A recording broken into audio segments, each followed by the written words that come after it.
Hey guys, कैसे आप सब? उम्मीद करते हो आप सब ठीक होंगे। तो चलिए अब आगे सुनते हैं। चैप्टर 37, प्यार की पहली एहसास। कशिश की बात सुनते ही शिवा उसके करीब गया और एकदम से कशिश के चेहरा अपने हाथ में कसकर पकड़ते हुए उससे कहा, अच्छा तो वो मुझसे बेहतर है और तुम्हारी नज़रों में मैं गिरा हुआ हूँ। हाँ, इसमें कोई शक नहीं है। तुमने कल जिस तरह की हरकत किया एक कोई अच्छे इंसान तो कर ही नहीं सकता। कशिश गुस्से और नफरत से कहा। कशिश के और करीब जाते हुए शिवाई कहा, और मुझे इस तरह की हरकतें करने के लिए तुमने मजबूर किया है। कशिश की आंखों में आंसू आ गई। उसे सच में बहुत दर्द हो रहा था। कशिश दर्द से कतराते हुए कहा, मैं मजबूर किया? शिवाई के पकड़ने से कशिश के होठों की एक प्यारा सा वर्ड बन गई। वो बहुत ही प्यारी लग रही थी। कशिश की आंखों में आंसू उसे और मायावी बना रहा था, उसकी आंखों को और खूबसूरत बना रहा था। कशिश को देखते हुए शिवाई के दिल जोर से धड़कने लगा। वो खुद को कंट्रोल नहीं कर पाया और एकदम से कशिश के होठों को अपने होठों पर भर लिया और उसे किस करने लगा। कशिश हैरानी से शिवाई को देखा। उसकी आंखों से आंसू की एक धारा बह गई। उससे शिवाई को तो कुछ नहीं हुआ, लेकिन कशिश को अपने हाथों में दर्द महसूस हुआ। शिवाई उसके दोनों हाथों को अपनी पीठ में लगा दिया और खुद को कशिश के बाहों में भर लिया। फिर वो उससे किस करने लगा। कशिश की बंद आंखों से आंसू बहते जा रहे थे। शिवाई उसे बाहों में भर लिया था। कुछ देर बाद कशिश की सांसें उड़कने लगी। शिवाई को महसूस हुआ कि वो कशिश को छोड़े और प्यार भरी नज़र से उसे देखने लगा। कशिश गहरी गहरी सांस ले रही थी। शिवाई के होठों में बहुत हल्का स्माइल था। कशिश शिवाई को देखा और उससे बहुत गुस्सा आया। वो एकदम से शिवाई को मारने लगी। शिवाई के सीने में मुक्का मारते हुए कशिश की आंखों में आंसू आ गई। क्यों क्यों किया तुमने ऐसा? क्यों मेरी ज़िंदगी बर्बाद करके रख दिया? क्या बिगाड़ा था मैंने? मेरी अच्छी खासी ज़िंदगी में आग लगा दिया तुमने।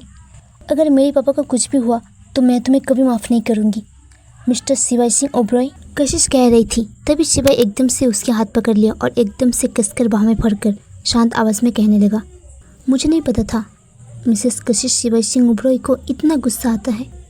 कशिश शिवाई की बाहों में सिसक कर रोने लगी। शिवाई उसे कसकर बाहों में थमा लिया। शिवाई के दिल जोर से धड़क रहे थे। वो समझ नहीं पाया, आखिर उसके अंदर एक ऐसा तूफान आ गया। फिर वो धीरे से कशिश के चेहरा अपने हाथ में लिया और फिर कशिश को दोनों आंखों को चूमा और प्यार भरी आवाज़ में कहा, तुम्हारी आंखों में आंसू अच्छे नहीं लगते हैं। फिर वो कशिश के आंसू को अपनी उंगलियों से लेते हुए कहा, ये मोतिया यूँ बहने मत देना, इन पर भी मेरा हक है और अब तुम ये नहीं कह सकते किस हक से कह रहा हो। कशिश को समझ नहीं आया आखिर शिवाई इतनी कैसे बदल गया। शिवाई धीरे से कशिश के होठों को चूमा, फिर उसके गाले पर, फिर उसके माथे पर प्यार से चूमा और कहा, चलो तुम्हें हॉस्पिटल भी जाना होगा, मैं तुम्हें छोड़ देता हूँ। और हाँ, तुम्हें अपने पापा के लेकर कहीं जाने की ज़रूरत नहीं, तुम इसी घर में रह सकते हो। कशिश हैरानी से कहा, लेकिन कैसे? ये घर तो अब हमारा नहीं है। किसने कहा तुम्हारा नहीं है? शिवाई कहाँ ही था, उनके कानों में खांसने की आवाज़ सुनाई दिया। वो दोनों हड़बड़ा गया। कशिश देखा दरवाजे में तन्वी और दादी माँ खड़े थे। कशिश की कमर अभी भी शिवाई के हाथ में था। वो जल्दी से खुद को छुड़ाने की कोशिश करने लगी, लेकिन उसके गले में कुछ अटकते हुए महसूस हुआ। कशिश देखा साड़ी के अंदर छुपे मंगलसूत्र शिवाई की साठ में अटक गई। ये देखकर कशिश और शिवाई दोनों की नज़र आपस में टकरा गई। वो दोनों एक दूसरे को देखने लगे। फिर कशिश अपना ध्यान भटककर मंगलसूत्र को छुड़ाने की कोशिश करने लगी। तन्वी आगे आते हुए बोली, क्या मैं हेल्प करूँ? क्या? कोई ज़रूरत नहीं। कशिश झेप गई। मंगलसूत्र अलग होते ही कशिश की नज़र शिवाई की तरफ बढ़ गया। वो कशिश के गले के मंगलसूत्र को देख रहा था। कशिश जल्दी से साड़ी के अंदर छुपा लिया।